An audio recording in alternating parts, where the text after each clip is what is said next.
바울은 계속해서 인간의 그 어떤 행위로도 의롭게 될 수 없다, 다른 말로 표현하면 구원받을 수 없다라는 것을 계속해서 이 로마 교회에 선언을 하고 있습니다. 특별히 오늘 본문의 내용을 보면은 이 아브라함이 할례를 받아서 의로워진 게 아니라 그가 이미 할례를 받기 이전에 바랄 수 없는 중에 바라는 믿음, 하나님을 믿는 그 믿음 가운데 그가 의롭게 되었다라는 것을 이야기하면서 예수 그리스도를 믿는 우리 역시 바랄 수 없는 중에 믿는 그의 죽으심과 부활하심을 믿는 그 믿음으로 우리 역시 의롭게 되었다라는 것을 선언하고 있습니다. 그럼 이 아브라함이 바랄 수 없는 중에 믿었던 그 믿음이 무엇인가? 그것을 우리가 오늘 본문과 창세기 12장부터 17장의 그 내용을 다시 한번 살펴보면서 그 하나님의 은혜, 그리고 그 하나님의 우리를 이끌어 주시는 그 모습을 함께 발견하기 원합니다. 먼저 본문 18절 다시 보시면 아브라함이 바랄 수 없는 중에 바라고 믿었으니 이는 내 후손이 이 같으리라 하신 말씀대로 많은 민족의 조상이 되게 하려 하심이라. 이 내용을 보게 되면은 아브라함이 자신의 그 씨가, 후손이 많아지려면은 우선은 자기의 씨가 있어야 되잖아요. 자기의 씨. 그래야지 그 씨를 통해서 많은 후손들이 나가게 될 텐데 자식이 없죠. 19절 보세요. 사라의 태가 죽은 것 같음을 알고도 믿음이 약하여지지 아니하고. 태가 죽었어요. 자식을 가질 수 없는데 그것을 보고도 믿음이 약해지지 않았다. 그래서 21절 약속하신 그것을 또한 능히 이루실 줄을 확신하였다. 자신의 본처의 태가 끊어졌고 죽은 것 같은 그 모습 가운데 하나님께서 자식을 주실 것을 믿었다. 그것을 믿는 믿음 가운데, 그것을 이루실 줄을 확신하는 가운데 하나님이 그를 의롭다 23절에 여기셨다는 거죠. 이 잘못 생각하면 이 본문만 보게 되면은 마치 아브라함이 처음부터 하나님 말씀 듣고 믿음이 대단해서 순종하고 따라갔던 것 같지만, 아까 제가 말씀드린 창세기 12장부터 17장까지 그 내용을 쭉 살펴보면 아브라함의 의가 하나도 없잖아요. 그 모습을 살펴보면 하나님께서 아브라함을 어떻게 이끌어 가셨는가, 인도하셨는가에 대한 하나님의 신실하신 인도하심이 그 모습 가운데 흔적들이 남아 있습니다. 그래서 오늘은 이 창세기 말씀을 조금 집중적으로 우리 같이 살펴보기 원하는데, 먼저 창세기 12장 1절에 등장하는 개역성경에 그 유명한 대사 있잖아요. 너는 내 아비집 본토 친척 아비집을 떠나 내가 내게 지시할 땅으로 가라 가라 가라. 저도 어렸을 때 하도 이 얘기를 많이, 본토 친척 아비집. 어렸을 때 무슨 뜻인지도 모르고 본토 친척 아비집, 친척도 있고 아버지도 있고 머물렀던 그 땅을 떠나라. 그런데 그냥 떠나라고만 하면 쉽지 않잖아요. 계속 머물렀던 그곳, 모든 나의 익숙한 것이 있었던 그곳을 떠나는 것이 어려우니까 하나님이 언약의 약속을 주시는데 12장 2절에 보니까 내가 너로 큰 민족을 이루고 내게 복을 주어 내 이름이 창대하게 하리니 너는 복이 될지라. 그래서 아브라함이 그 약속 믿고 머물렀던 그 땅을 떠나게 되는 나이가 언젠가, 나이를 보세요. 기억하세요. 12장 4절입니다. 아브라함이 하란을 떠날 때에 75세였더라. 이 75세를 한번 기억해 주세요. 그때까지 아브라함에게는 일단 자식이 없는 거예요. 아니, 자식이 있어야 아브라함의 이름이 그 후손들을 통해서 유명해질 텐데 그럴 기미가 보이지 않죠.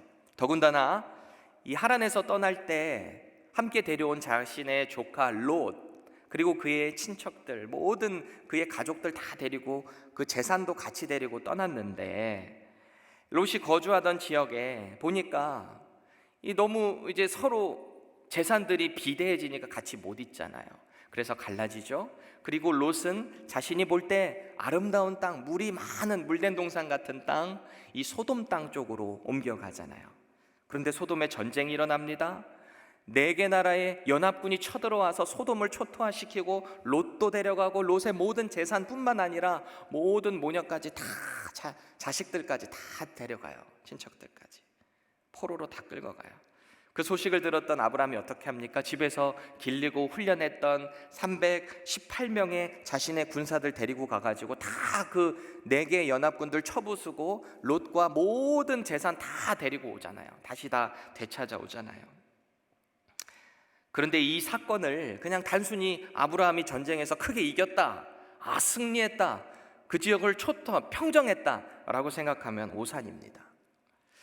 이 네 개의 연합군이 전혀 예상치 못했던 이 아브라함의 군대에 졌지, 이들이 다시 심기일전에서 언제 쳐들어올지 모르는 상황이잖아요. 아브라함의 마음이 어땠을까요? 두렵고 떨렸겠죠. 괜히 잘못 건드렸구나, 벌집을 괜히 잘못 건드려서 내가 공격받을 수도 있겠구나, 그런 두려움이 있었겠죠. 그때 하나님이 찾아와서 아브라함에 다시 하시는 말씀이 창세기 15장 1절 하반절에 이럽니다. 아브라함아, 두려워하지 말라. 나는 내 방패요 너의 지극히 큰 상급이라. 두려움 가운데, 언제 쳐들어올지 모르는 이 상황의 암담함 가운데, 불확실한 그 상황 가운데 하나님께서 그를 찾아오신 거죠. 두려움 가운데 하나님께서 주신 그 약속의 믿음이 식어갈 무렵에 하나님이 그를 찾아오신 거죠. 그래서 다시 한번 아브라함이 하나님께서 하신 그 약속의 길 가운데로 나갈 수 있도록 하십니다. 그리고 또 다시 들려주시는 약속이 창세기 15장 4절 하반절에 내 몸에서 날 자가 내 상속자가 되리라, 다시 한번 약속을 하시는 겁니다. 그리고 5절 내용이 그 유명한 하나님과 아브라함의 이 하늘의 뭇별세기, 그게 나오잖아요. 하늘의 별과 같이 내 자손이 많게 될 거야. 그래서 15장 6절이 여호와께서 이를 그의 의로 여기시고, 그 믿음을 보시고 의로 여기셨다라는 내용이 나오고 있는 것입니다. 그럼 그 약속 후에 바로 자식을 주셔야 되는데 그렇지 않죠. 참, 하나님의 약속이라는 것이 바로 뭔가 좀 이루어지고 우리 눈앞에 그 모습이 나타나면 좋겠는데 우리의 신앙생활 가운데 참 그렇지 않죠. 분명히 말씀과 기도 가운데 내게 이런 응답을 주셨는데, 이 일이 분명히 풀려나가야 되는데 그렇지 못하고 우리에게 엄청난 인내를 허락하실 때가 많잖아요.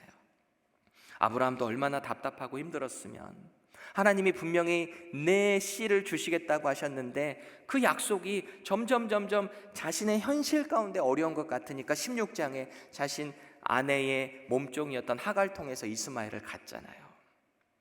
그러니까 하나님께서 다시 창세기 17장에 이 아브라함을 찾아오시는데 그때 나이가 몇 살이었을까요? 이삭 낳기 바로 1년 전 99세입니다. 보세요. 벌써 하나님의 약속을 따라 하란 땅에서 떠나온 지가 75세 때 떠났는데 지금 99세예요. 24년 동안 자식이 없어요. 하나님 약속을 주셨으면 그것을 이루어 주셔야 되는데 그동안에 자신의 정말 사라의 몸에서 나오는 씨가 없으니까 얼마나 어려웠겠어요. 하나님이 아브라함을 통해서 나타나시는 그 장면들을 우리 창세기 15장에서 17장까지 간단하게 한번 살펴봤는데, 그 내용들을 한번 쭉 보시면은 아브라함의 상황 가운데 딱 맞는 하나님의 존재를 드러내셨어요. 앞서 적들의 이 네 개 연합군이 언제 쳐들어올지 모르는 상황 가운데, 두려움 가운데 있는, 불확실한 미래 가운데 있는 그 아브라함에게는 찾아오셔서 나는 너의 방패다, 너의 지극히 큰 상급이다, 두려워하지 말아라, 그에게 그렇게 안심을 시켜주시더니, 그리고 지금은 자신도 늙었고 아내의 경수도 끊어졌고 이런 현실적으로 이루어질 수 없는, 상식적으로 소망이 없는 상황 가운데 하나님이 등장하시는 말씀이 창세기 17장 1절이에요. 나는 전능한 하나님이라. 너는 내 앞에서 행하여 완전하라. 감이 오시죠? 창세기 12장에서 17장까지의 내용을 쭉 보면 아브라함이 자기의 의로 한 것이 하나도 없어요. 자기가 뭔가 대단해서 믿음이 좋아서 했다라기보다는 믿음이 없어서 믿음이 흔들릴 때마다, 서투를 때마다 하나님께서 직접 찾아오셔서 그의 믿음을 견고하게 해주시고 약속의 길로 갈 수 있도록 요새 말로 하드 캐리 해주신 거예요. 하나님께서 직접 끌고 가신 거예요. 계속해서 인내하지 못하고 이리쿵 저리쿵 했지만 전적으로 그를 인도하신 하나님의 은혜인 것입니다. 그러고 보니까 아브라함의 모습이 꼭 우리와 같지 않은가요? 하나님이 은혜 주셔서 은혜 받을 때는 하나님만 믿겠다라고 따라가면서도 시간이 조금 지나고 나니까 언제 그랬냐는 듯이 우리의 생각과 지혜 가운데로 나아가는 모습 아니겠습니까? 그래서 오늘 바울은 우리에게 이 아브라함과 같이 의로운 자, 다른 말로 하면 즉 구원받은 자가 되기 위해서는 역시 우리도 바랄 수 없는 중에 바라고 믿는 믿음을 가져야만 한다라고 이야기하고 있는데, 그 믿음을 크게 세 가지로 선언하고 있습니다. 우리가 가져야 될 믿음, 바랄 수 없는 중에 바라고 믿는 믿음, 그 세 가지. 첫 번째는요, 25절에 나오고 있어요. 예수는 우리가 범죄한 것 때문에 내줌이 되었다. 이것을 믿어야 한다라는 것입니다. 죄가 없으신 하나님의 아들, 완전하신 사람이신 예수님이 저와 여러분들의 죄, 모든 인류의 죄 때문에 십자가에서 처형을 당하셨다라는 것을 믿어야 한다라는 것입니다. 두 번째로 우리가 믿어야 하는 믿음은 무엇인가? 24절 중반절에 예수 우리 주를 죽은 자 가운데서 살리신 이를 믿는 자니라. 예수님께서 십자가에서 흘리신 그 보배로운 피를, 분명히 나를 위해서 그분이 피를 흘리시고 죽으셨다, 그리고 하나님께서 그를 살리셨다라는 것을 믿어야 한다라는 것입니다. 하나님이 살리셨다. 그리고 세 번째로 우리가 믿어야 될, 바랄 수 없는 중에 믿어야 되는 그 믿음은 25절 하반절에 또한 우리를 의롭다 하시기 위하여 살아나셨느니라. 예수님의 죽으심과 부활하심을 믿는 자에게 하나님께서 의롭다, 그에게 구원을 베푸신다라는 것을 믿어야 하는 것, 이 세 가지가 바로 우리가, 인류가 바랄 수 없는 중에 믿어야 하는 믿음이다라고 바울이 이야기하고 있는 것입니다. 그런데 우리가 한번 생각해 볼 것이 있어요. 우리가 이 예수님의 죽으심과 부활하심을 믿었던 그 시점을 한번 생각해 보세요. 처음부터 믿어지신 분 있으신가요? 그 딱 듣자마자 믿으신 분 있으세요? 대부분 어떤 특별한 장소, 기도원이 됐던 교회가 됐던 우연찮게 끌려가서 어떤 목사님을 만나서 들었던 어떤 그 우연한 상황에서 우리가 그것을 들었어요. 혹은 부모님에 의해서, 아니면 감당할 수 없는 어떤 고난을 만났을 때 하나님께서 또 사람을 붙여주셔서 복음을 듣게 하시고, 그래서 우리는 예수님을 믿게 된 경우가 대부분입니다. 저는 이 다양한 방법들, 복음을 접하게 된 그 계기 역시 하나님의 신실하신 인도하심이다라고 확신합니다. 도저히 믿을 수 없는 것을, 상식적으로 우리가 사람이 죽었다가 다시 살아났다라는 것도, 그것 자체도 우리가 믿기가 어려운데, 그 예수님이 모든 인류를 위해 죽으셨고 그 예수님만 이제 믿으면 하나님의 자녀가 된다, 구원받는다, 상식적으로 믿기가 어렵죠. 사실은 어떻게 보면 예수님을 믿는다는 것 자체가 기적이다 라고 우리는 볼 수 있어요. 세상 사람들이 볼 때 예수님을 믿는 믿음 역시 우리가 의지적으로 할 수 있는 것이 아니죠. 그래서 고린도전서 12장 3절에 누구든지 성령이 아니고서는 누구든지 예수를 주라 시인할 수 없다라고 선언을 한 거잖아요. 우리가 한 것은 하나도 없습니다. 예수님을 믿는, 바랄 수 없는 중에 그 믿는 믿음도 우리가 한 것은 하나도 없는 거죠. 여러분, 요새 참 힘들죠. 미국, 한국 할 것 없이 정치적으로 참 어지럽고 혼란하고 걱정되고 기도할 수밖에 없는 암담한 상황입니다. 때로는 하나님의 공의가 이 땅 가운데 사라졌나? 라고 착각할 만큼 어려운 시대를 지나고 있어요. 코로나 바이러스가 언제 끝날지도 모르고, 어제 어떤 자매님이랑 통화를 하는데 코로나가 좀 어느 정도 없어지면 만나고 싶었는데 지금 상황을 보니까 1년, 2년, 많게는 3년까지도 봐야 된다는 이 암담한 상황 가운데 어떻게 살아가야 되는가? 전에는 정말 그나마 교회 공동체라도 있어서 교회 와서 같이 신앙생활하고 부딪히면서 신앙이 성장했는데 이제는 그것도 못하니까 신앙이 점점점 바닥을 치고 있어요. 어떻게 하면 좋죠? 이런 상황. 그러다 보니 이전에는 그나마 신앙생활 가운데 주님께로 나아가는 이 믿음의 약속 가운데로 계속해서 나는 걸어가고 있었는데 이제는 죄의 끝자락으로 떨어지는 것 같은 그런 신음을 하는 성도님들도 계시더라고요. 이제는 다시 하나님께 돌이키기도 어려운 그런 힘든 상황에 계시는 분 혹시 있으신가요? 주변에 혹시 그런 분들 계신가요? 오늘 바울이 한 이 말씀을 다시 한번 우리 마음 가운데 깊이 새길 수 있기를 바랍니다. 바랄 수 없는 현실의 막막한 상황 가운데서도 신실하신 하나님의 약속을 붙잡고 결국 승리한 이 아브라함을 보십시오. 아브라함의 믿음이 위대해서가 아니라 그를 신실하게 이끄신 하나님의 전적인 은혜였던 것이죠. 의심과 편법 투성이었던 이 아브라함의 인생이 이 믿음의 그 사람으로서 든든히 선 그 순간은 창세기 22장부터입니다. 하나님께서 허락하신 그 신실한 약속을 증거를 통해서 보게 됐을 그때, 언제죠? 바로 약속의 아들인 이삭을 보고 난 이후입니다. 하나님의 신실한 그 약속을 본 이삭, 100세에 낳은 아들 이삭.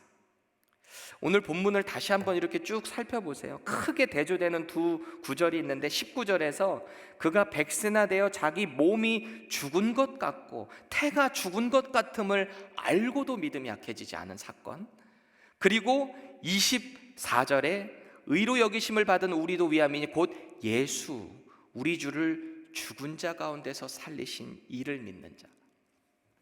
죽었다라는 표현이 두 개가 이렇게 같이 비교가 되고 있어요. 사라의 태가 죽은 것 같았던 그때를, 죽은 것을 하나님의 능력으로 그를 다시 살리셔서 아들을 주신 그 약속의 아들 이삭, 그리고 하나님의 아들 예수 그리스도가 실제로 죽으셨지만 그를 다시 부활시키신 하나님의 그 능력, 그것을 믿는 믿음, 그 믿음으로 우리는 의롭게 된 것입니다. 저와 여러분들에게 이 이삭과 같은 확실한 약속의 증거는 무엇입니까? 우리에게 허락하신 이삭과 같은 약속의 확실한 증거, 그것은 바로 우리 손에 있는 이 성경 66권입니다. 우리 인생 가운데 어려울 때, 절망을 지날 때, 하나님의 약속이 희미해져 가는 것처럼 보일 때 우리가 붙잡아야 될 것은 바로 이 하나님의 말씀인 것입니다.